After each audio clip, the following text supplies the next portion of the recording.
Carla Francis is the author of 3 books, The Cat with 3 Passports, The Zen of Cat, and Travelling with Pets on Australia's East Coast. This book came out first in 2012 and has been updated for multiple editions. It's currently on its 6th edition. The Zen of Cat features 22 words from A to Z that inspire and incorporate teachings through cats and Japanese culture. It has been translated into Italian, Portuguese, Czech, Turkish, and Thai, and it was published by Pan Macillan. The Cat with 3 Passports has been translated into Italian, Thai, and Serbian, which is amazing. Carla, thanks so much for coming on the Hembury Books Podcast. Thanks for having me. Shall we tell the audience how we first met? Yes, absolutely. So I met Jess, how long ago was it? I can't even remember. 6 years or something? 6 years, because it was pre the Maybe more. Maybe more, yeah. Okay. As a neighbour, and I met Jess because she was walking her little black cat called Butters, and I was also walking my cat at the time, Shinsei, and it's kind of very unusual to meet another woman that is walking their cat. And then we found out that we both had brought our cats back from Asia. So there was so many common things that we shared. Another thing that I found out about Jess was Jess had studied at the same college as I did in London, doing your NCTJ journalism. Yeah. And you also lived in Hackney, which is where my partner Roland is from. So we shared so much in common. And if you hadn't have lived next door to me or a couple of doors along, we would never have met, even though we had all of these things in common. And spin out, I visited you when you moved to Cairns, and, we were neighbours for a couple of years, and we used to walk our cats on the grass of the rooftop of our building on Parramatta Road. And then I go to the supermarket when my cat died, and then I adopted 2 rescue kittens. And on the day I did that, I went to the supermarket to get them cat food back in that old neck of the woods because I was picking them up from Camperdown. Who do I bump into in the cat food aisle? Carla, who I hadn't seen in person for 3 or 4 years. And I literally just moved back from Cairns at that point as well. It was like a few days of being back in Sydney. It was remarkable.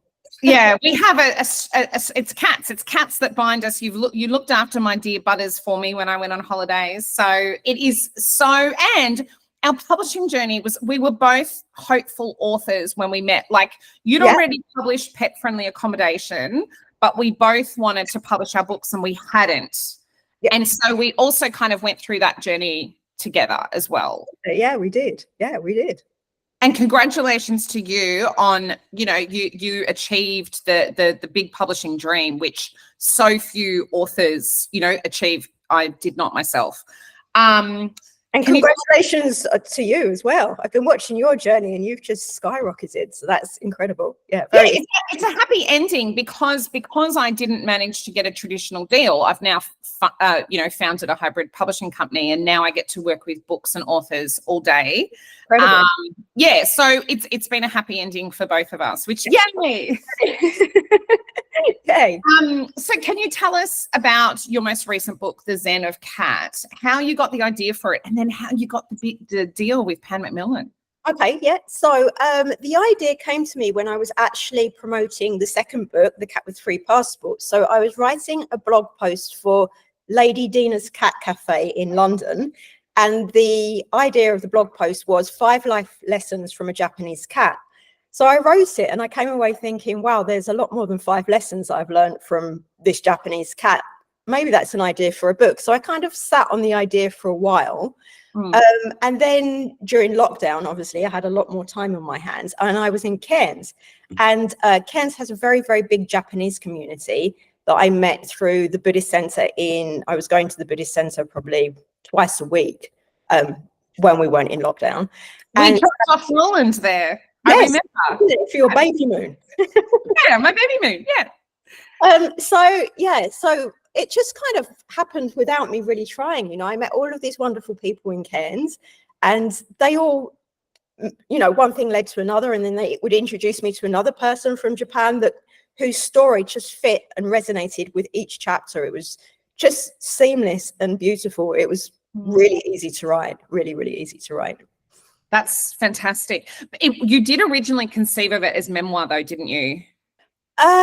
Yes, actually, no, I did. You're right. And I think some of the publishers that I had pitched to were like not really sure because it straddled two genres. Yeah.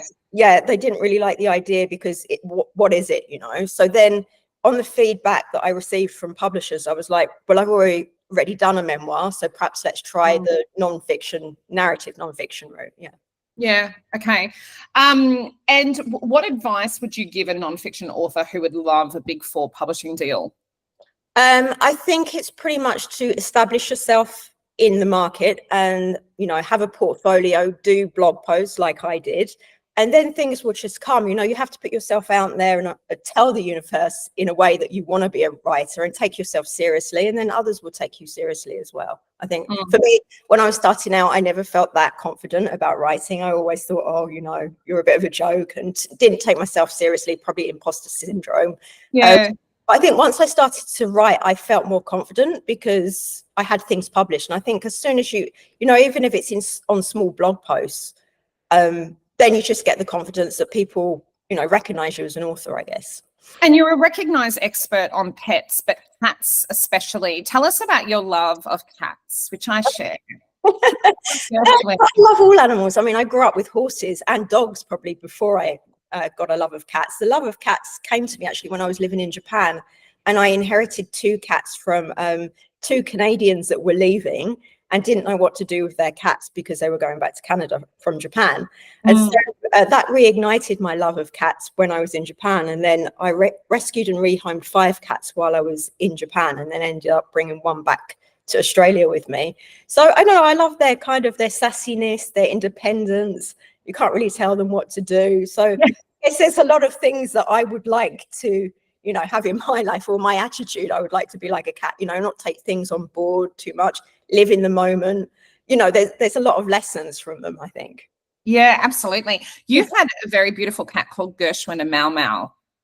Oh, so Gershwin was a Japanese stray that happened to look like an Egyptian mouse. So that is how we came to get Shinsei, because sadly Gershwin passed away probably 2015.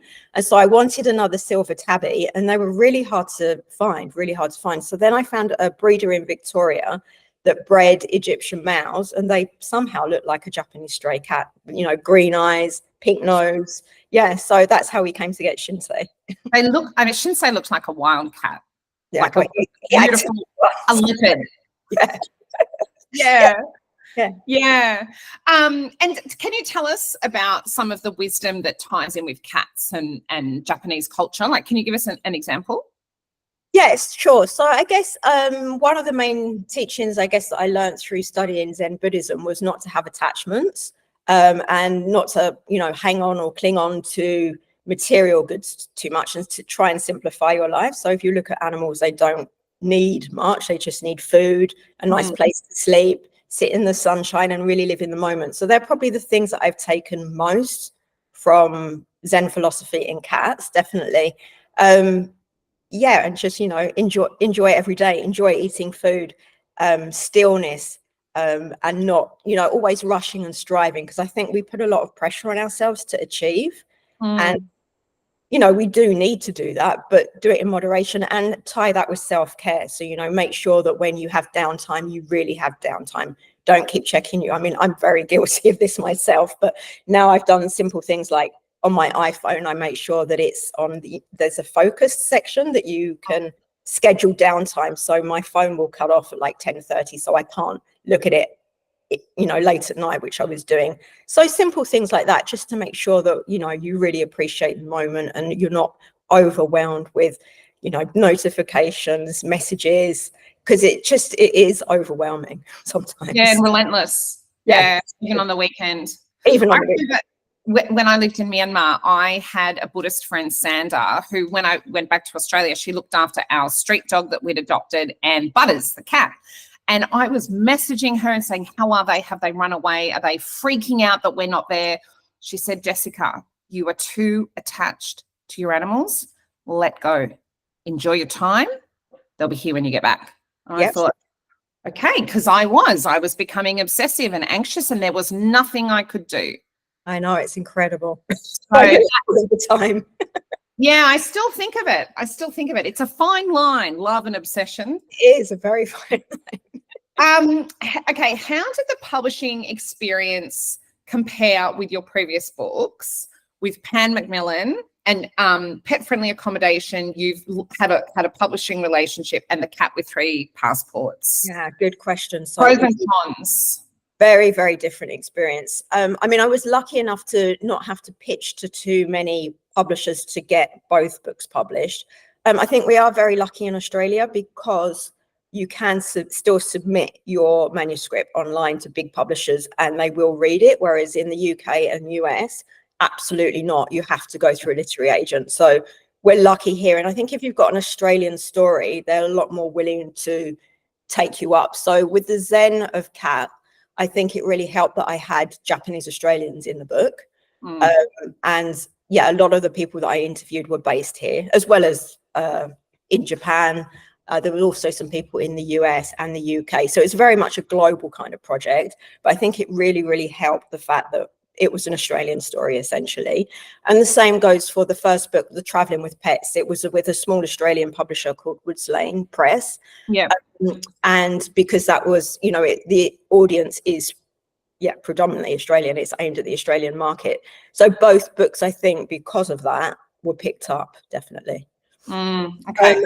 And I guess comparatively with The Cat with Three Passports, it was a very personal, because it's memoir, and because it's so personal for me, that's why I really wanted to do it as a self-published author as well, and to have both experiences. You know, it was good for me to see the difference. Pros and cons, I guess the pros and cons is, as you know, it's a lot more work if you self-publish. Yeah. As a first-time self-published author, there's so much to learn. It does get overwhelming. So it'd be great to have somebody like you. And if I did it self-published again, I would definitely be calling you. Yeah. Just unburden yourself. Yeah. Yeah, it's just so overwhelming. Like distribution. Do you go with Ingram Spark? Do you go solely with KDP? It's just so many decisions to make, and it's very time consuming to weigh up each option. And like book formatting, I remember I kind of hired somebody on Upwork and they didn't format it properly, so then I had to go to somebody in Australia, and it ended up costing an absolute fortune. So I mean, I learned through my mistakes and I would do things differently, but a massive learning, steep learning. It's wonderful to have, for one, the name of Pan Macillan, but behind you and around the kind of launch and the hype and stuff. Was that a really positive experience? Oh, yeah, absolutely. I mean, I was having Skype calls with one of the publicists every week for, about 5 weeks leading up and during. So just very, very supportive, very good advice. And they were great. They said, we'd like you to do TV, but I was too shy. So I was like, I don't want to do that. So they didn't force me. So it was really wonderful. And they set up the interview with The Guardian that I was really, really happy with. And then obviously have been able to negotiate these contracts, these publishing deals in other languages, which has been amazing. Yeah. Amazing. Let's talk about that. I'm fascinated by how this comes about. Yes. I had Our Home in Myanmar translated into Burmese, but that was entirely under my own steam because I wanted it to be available. But I would love to know, how do you even begin? Does the publisher say, we think there's a market for this in Portugal or Italy? Right. So I think what generally happens is, last year I had 2 books at the Frankfurt Book Fest, which in Germany. So it's one of the big book festivals in the world. I think it is the biggest book festival in the world. So I had the Zen of Cat was obviously with Pan Macillan, and I had The Cat with Three Passports with my European literary agent. Wow. So they just have people coming around that are looking for books that are doing well in the market. And then that, I think, is how most of the trade is done. So just to be clear, yes, you say my book was at the Frankfurt Book Fair. That was because your publisher selected it out of the many titles that they could take to the book. Yes. Yeah. Wow. Yes. And I guess they would take new books as well. So they wouldn't probably take a book that was 5 years old, let's say. Yeah. So if a book was new, then that would have gone there. Also, through my website, I did get contacted through a Thai agent, publishing house, who represents you. We want to publish you. That also happened with a Spanish publishing house, and I think a Turkish publishing house as well. So it really does help your own place. For Turkey, there's more cats in Turkey than there are people. Yes, absolutely. Yeah. So I mean, that will be amazing. Yeah. Wow. So you've obviously written fantastic books, but people love cats, and this love is global. Yeah. I mean, I think, and specific countries. I didn't realize at the time that Italy was so crazy about cats. So that's been really interesting. And Portugal. So I think for me, it's been really interesting to see what countries the book resonates with. And Czech Republic and Serbia, I had no idea that these were cat-loving nations. You know, I always knew Turkey was, and I always knew that Japan was. But yeah, I didn't. Yeah, it's very interesting. Oh, I just think that's wonderful. Yeah. And so how will you tell us about one of the deals, if you could, say with the Zen of Cat, how that sort of played out and the timelines? Right. So timelines, it all seems to be that they take about 18 months from when you sign the contract to when they're published. And the royalties are dramatically different. So it could be anything from like 7% for paperback up to maybe 25 if they're doing ebooks. And also they all seem to print the same amount. So they would do a first run of maybe 2,000 copies. Yep. And then if that sells well, then your percentage will go up. So you get 7% of the retail price of a paperback. Yes, but it could also be 15. It depends how big the publisher is. So I've noticed, you know, with the smaller publishers, it will be less, but with the bigger publisher, you will get a lot more. Yeah. Okay. So that's less than what you get for your English translation royalties. Yes. Yeah, markedly less. However, what are the upsides? Do you see it as a bonus? Well, just because I love different cultures and I love different languages. So for me, it's not really about the money. It's more about having people read my book. I mean, I've got messages from people from Italy. I had a message from a girl via Instagram that said, I've read your book. I've always wanted to move to Canada, but I never felt that I had, you know, the strength or the character to do it. I was always too anxious to do it. But then I read The Cat with Three Passports and I saw that you left the UK, you went to Australia, then you went to Japan, you came back to Australia. So you've really inspired me to, you know, take myself to Canada. And I'm like, wow, okay. So for me, that's far more valuable than money. And then also during lockdown, there was a Japanese girl that was in New Zealand and was really homesick for Japan, and she read The Cat with Three Passports, and she said, you know, it really helped me through a difficult time when I was homesick. Yeah, so just having stories like that from readers is just amazing. Yeah, that's the reason why we write. Yeah, every time. What about the translator? Who chooses the translator? So the publisher. So I would love to know who's translated my books, but yeah, I don't know unless they contact me through Instagram. I did connect with the Portuguese translator. We're following each other, but yeah, I don't know. It's all done either through my literary agent or through the publisher. Yeah, and so you just don't need to do anything. So this is very different from the self-publishing world. Yeah. That's one of the huge bonuses. Yeah, definitely. Yeah, well, it depends how involved you like to be. I mean, I would love to be part of the foreign language translation project. That would be fun. Yeah, I mean, how did you find your translator? I had a couple of translators. One was Agent, who's in my book. He was my Burmese friend, and then he had a shocking time in COVID. His mother passed away, and it was just a terrible situation. And he couldn't continue. So I had a second translator who is remaining anonymous just because of the situation. Yeah. He doesn't need any danger to him. But he's a wonderful translator who was recommended by a friend. But even, you know, wiring money for the payment into Myanmar was sketchy and hard to do because it's sealed off. You know, there's banking has stopped because, so...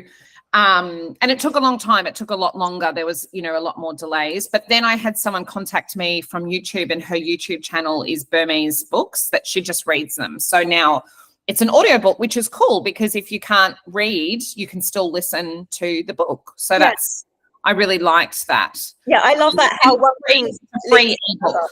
Yeah, I did it for just to make it available, so you can just download the ebook. Great idea. Piracy is also rampant, so would have been I would have not succeeded anyway. So, but that didn't do it for money. What about the covers? Can you show us, please, the different covers? Good question. So sometimes they're very similar and sometimes they're very different. So this was the original cover. So it's like a neutral background with the Tory gate, red Tory gate, and the silver tabby cat on the front. So very simple. This was designed by a Japanese translator. Beautiful. Sorry.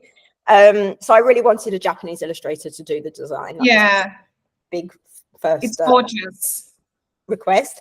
And then this is the Italian version. So you'll see that it's pink. They've kept the red Tory gate, but the cat is a different color. The cat is black and white, but it's lovely. And it's got a little bit of cherry blossom or something on it. Yeah, a little bit of cherry blossom at the top. Yeah. It's a bit more feminine, the Italian one.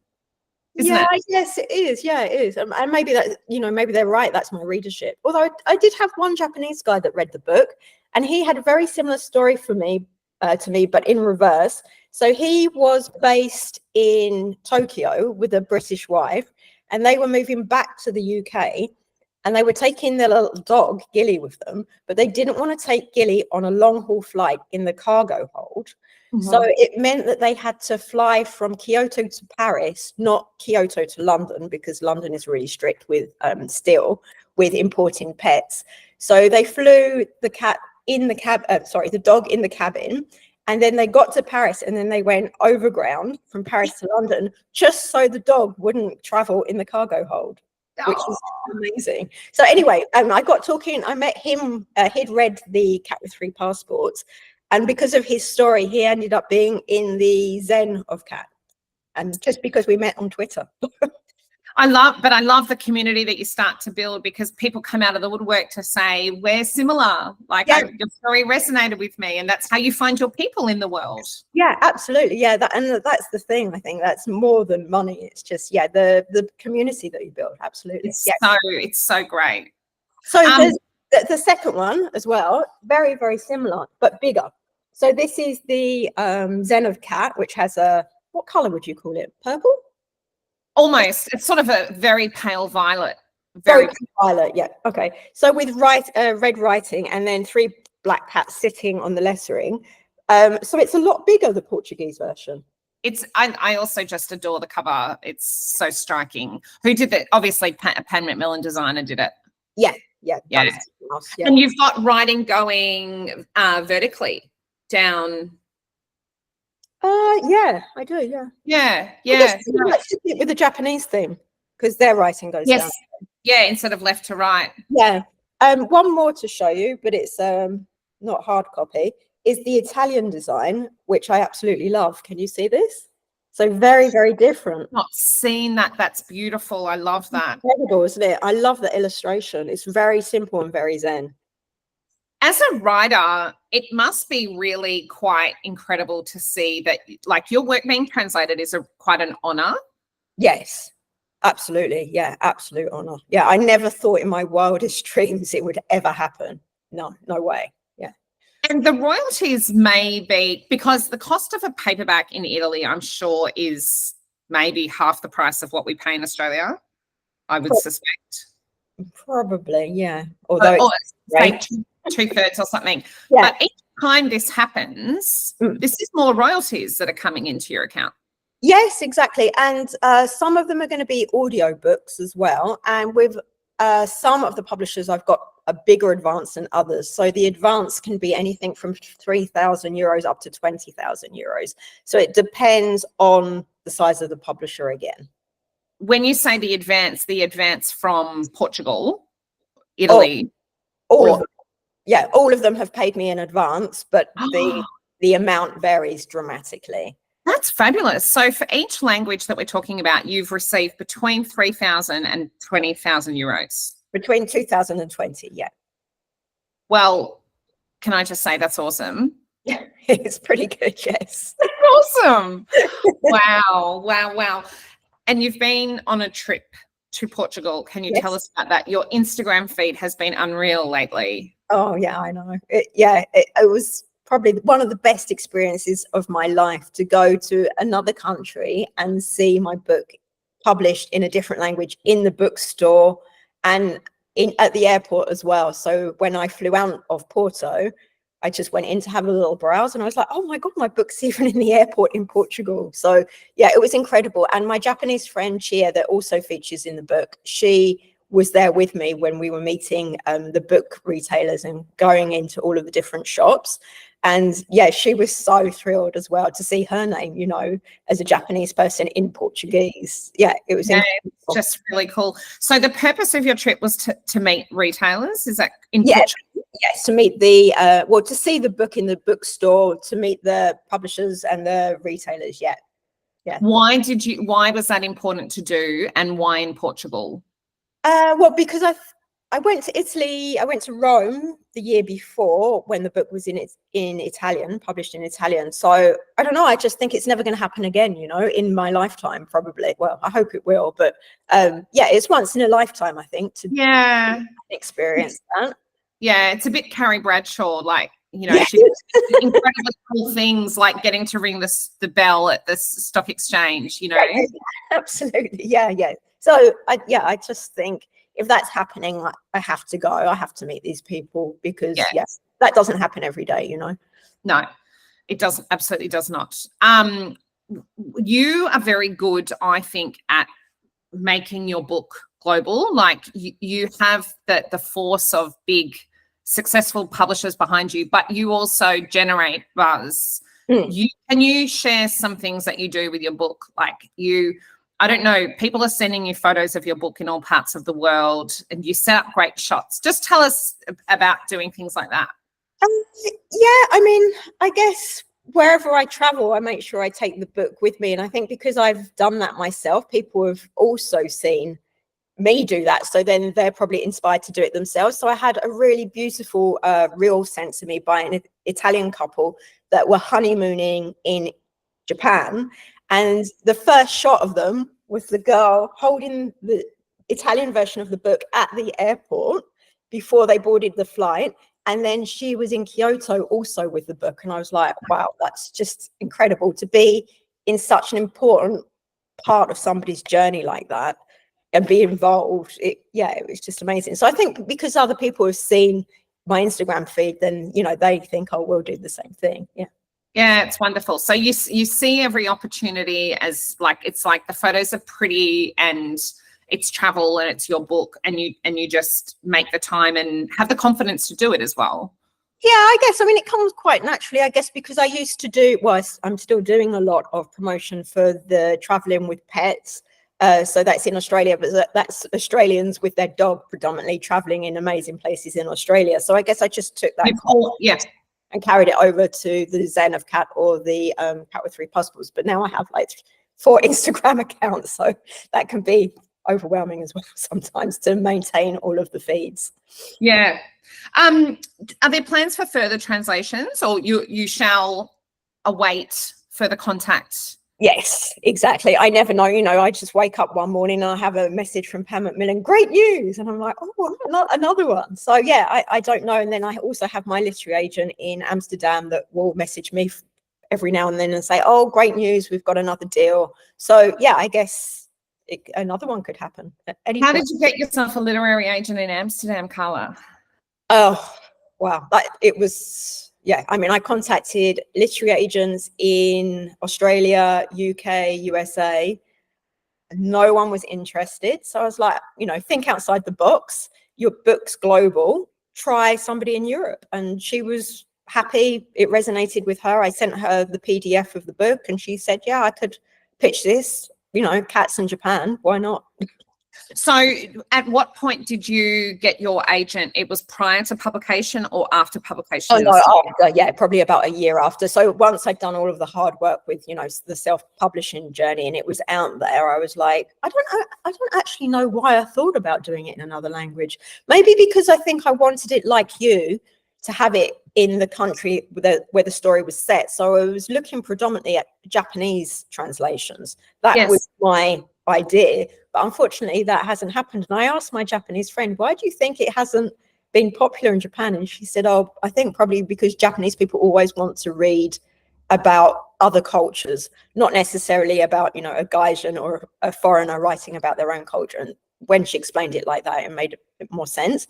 So I think that for me, that was the goal, but sadly that hasn't happened. But so I looked outside of Australia and outside of the UK and outside of the US, and then found somebody in Europe. So no, you're very determined, because every now and again you contact me and say, do you know anyone? And I, you know, was never any help, because I never did, but I shared your enthusiasm for making a book global, because we both lived overseas. So you don't want to, I think sometimes I feel like our book market is quite insular. Like there's enormous focus on Australian stories, almost to the exclusion. It's a bit of a controversial thing to say, but it's really hard to get a publisher interested in a book about Myanmar.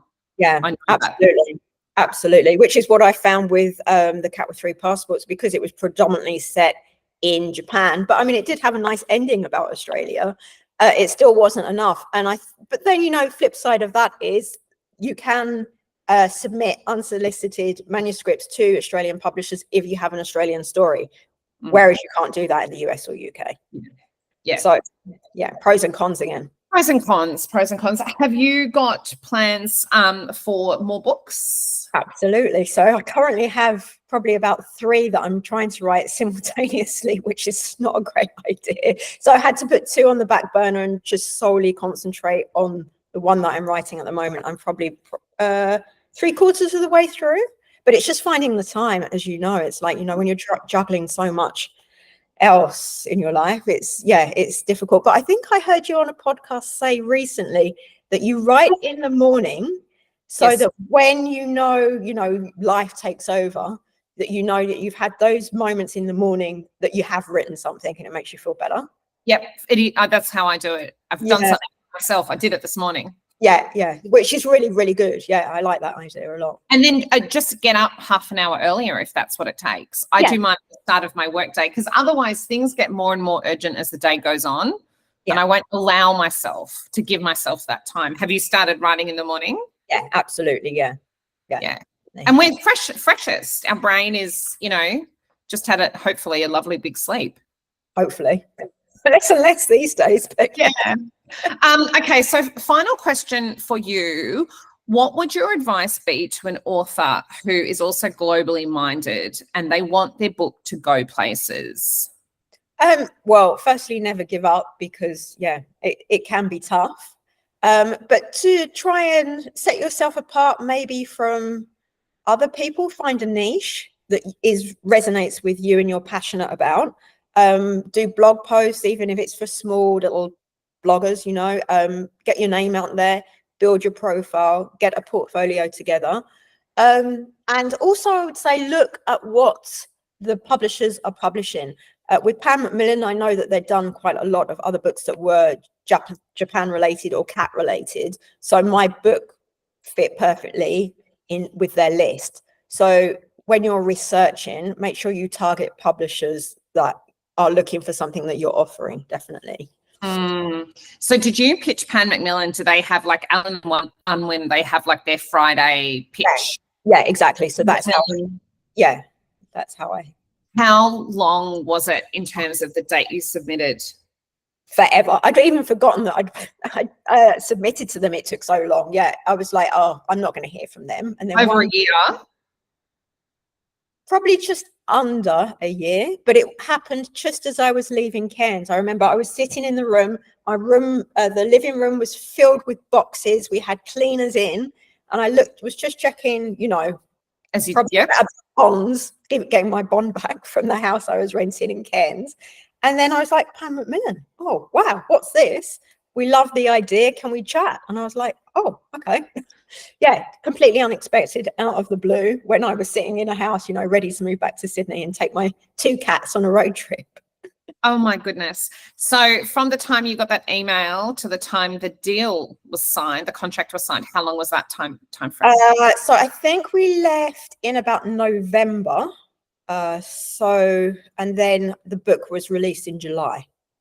So That's so fast. yeah, it's pretty fast, isn't it? Yeah. But I was ready to go. I'd written everything. So there weren't too many edits to go because I'd already had an editor look at it. So I think they were happy because then there wasn't so much work for them to do, So I guess that's another tip, if you are pitching to publishers, make sure you have most of the book done. I think I submitted about 60% to them. They wanted to see everything, but I wasn't ready. I said, is it okay if I send 60% of the book to you? And they were like, yeah, sure, whatever you have.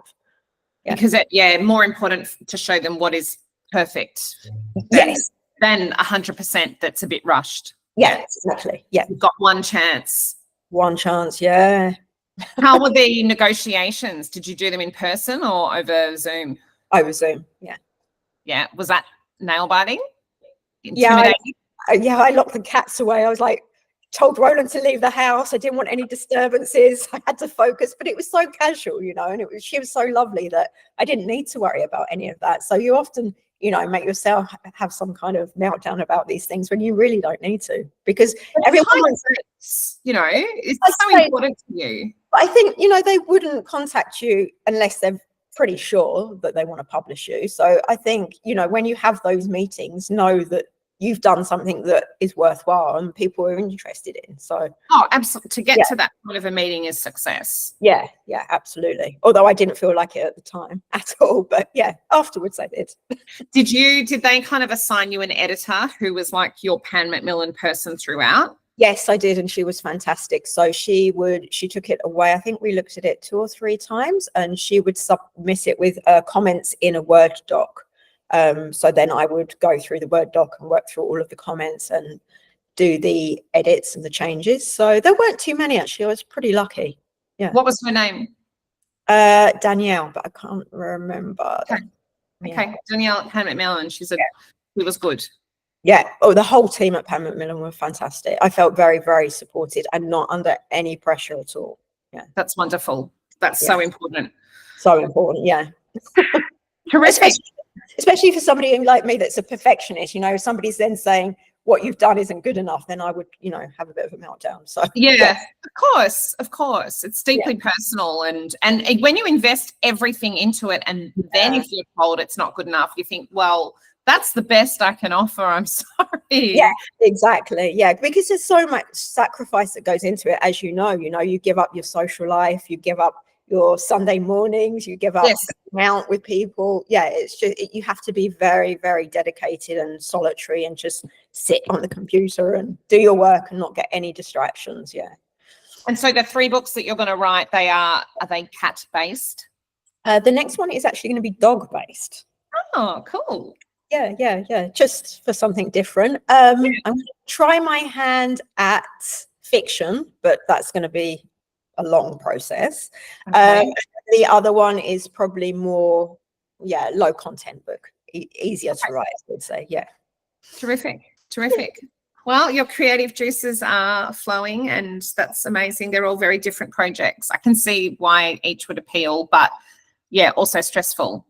I think once you have a taste of it, I'm sure you don't want to stop, do you? You just want to keep doing it.